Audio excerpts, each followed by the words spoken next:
देखिए, आपको ये पता होगा कि आदर्श घोटाला जो है उसमें पिछले 1.25 साल से लगातार मेहनत कर रहे हैं। जितने भी ठेकेदार हैं, हजारों की संख्या के अंदर गुरगरीब है, उनकी जिंदगी भर का पैसा फंसा हुआ है। ये महाराष्ट्र के अंदर पहली पद संस्था है कि जहां पर लोगों को उनका पैसा वापस मिलने की शुरुआत हो गई है, चाहे वो 10,000 हो या 25,000 हो। एक कम से कम शुरुआत तो हुई है और हम उनको यकीन दिलाए हैं कि उनका 1-1 रुपया वापस मिलेगा करके। लेकिन कुछ बातें हमारे सामने अभी सामने आई है जो चौंकाने वाली है और कहीं ना कहीं एक प्रश्न चिन्ह उपस्थित करती है जिला प्रशासन के ऊपर और पुलिस प्रशासन के ऊपर।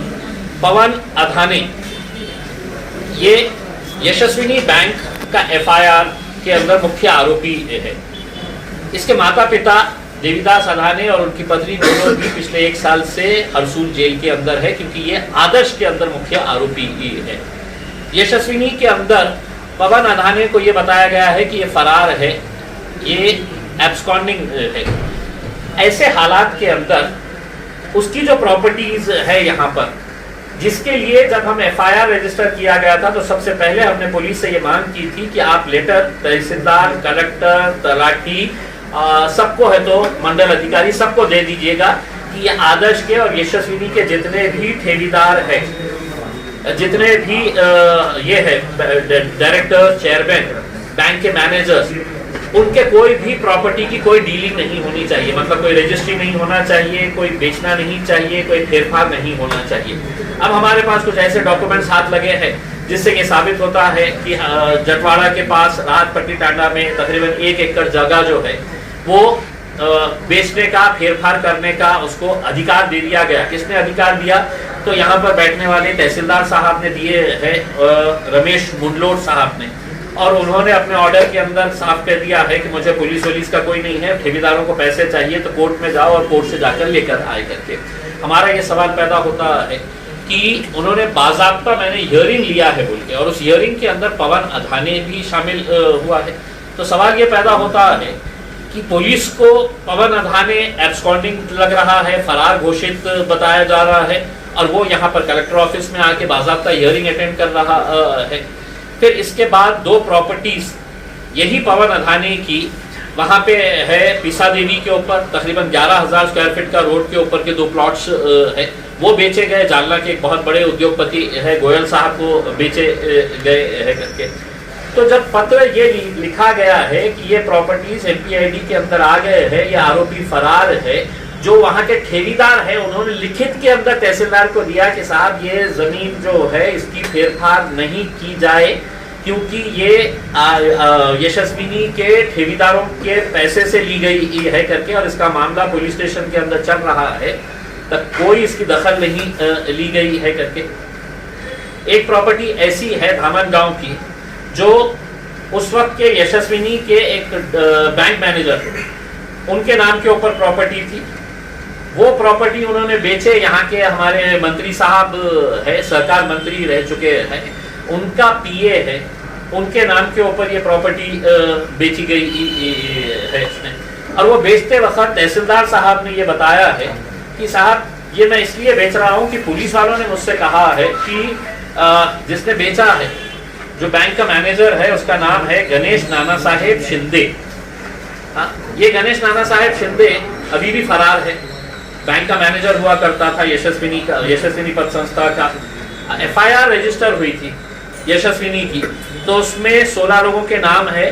14वें नंबर के ऊपर यही नाना साहेब है। इन्होंने प्रॉपर्टी बेच दी। अभी किसको बेचे हैं? तो हमारे सावे साहब के पीए बताए जाते हैं उल्लास कैलाश साड़वे। इन्होंने ये प्रॉपर्टी खरीद ली है।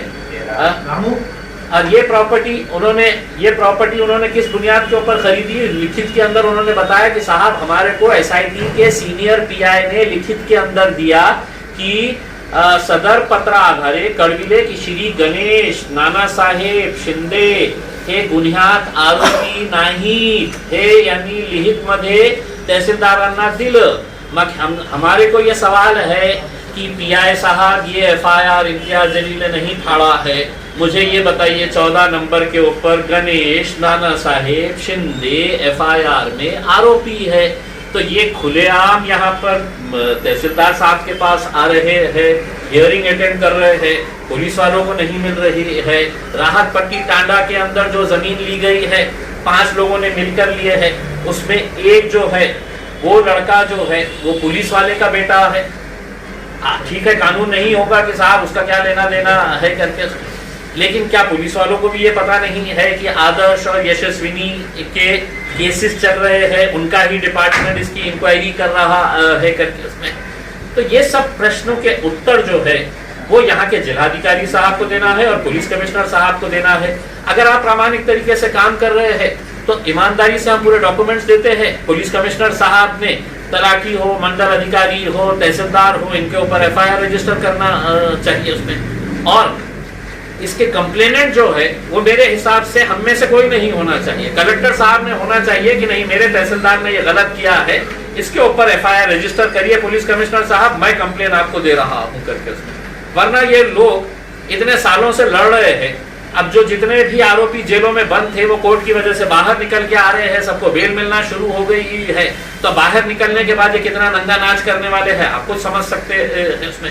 अब ये सिर्फ कुछ बातें हमारे सामने आई है, और भी ऐसी प्रॉपर्टीज की जानकारी हमको मिली है जिसके हम डॉक्यूमेंट्स इकट्ठा कर रहे हैं, जहां पर ये पता चलेगा कि रेवेन्यू के कुछ अधिकारियों ने, कुछ पुलिस वालों के खरीद वालों ने ये प्रॉपर्टीज खरीदे हैं करके। तो वो प्रॉपर्टीज की डिटेल भी आ जाएगी तो आपके सामने फिर से हाजिर हो जाएंगे। कल कलेक्टर साहब को मिलने वाले हैं, कल कलेक्टर साहब को मिलने वाले हैं, पुलिस कमिश्नर साहब को भी मिलने वाले हैं। कल हमने पूरे जितने भी आदर्श के, यशस्विनी के ठेकेदार थे उन सबको बुलाया था, लेकिन कल के दिन हिंदू धर्म के अंदर एक बड़ा त्योहार और विशेषकर ग्रामीण इलाके के अंदर पाड़वा का त्योहार जो है वो बड़े तौर के ऊपर ग्रामीण इलाके के अंदर मनाया जाता है।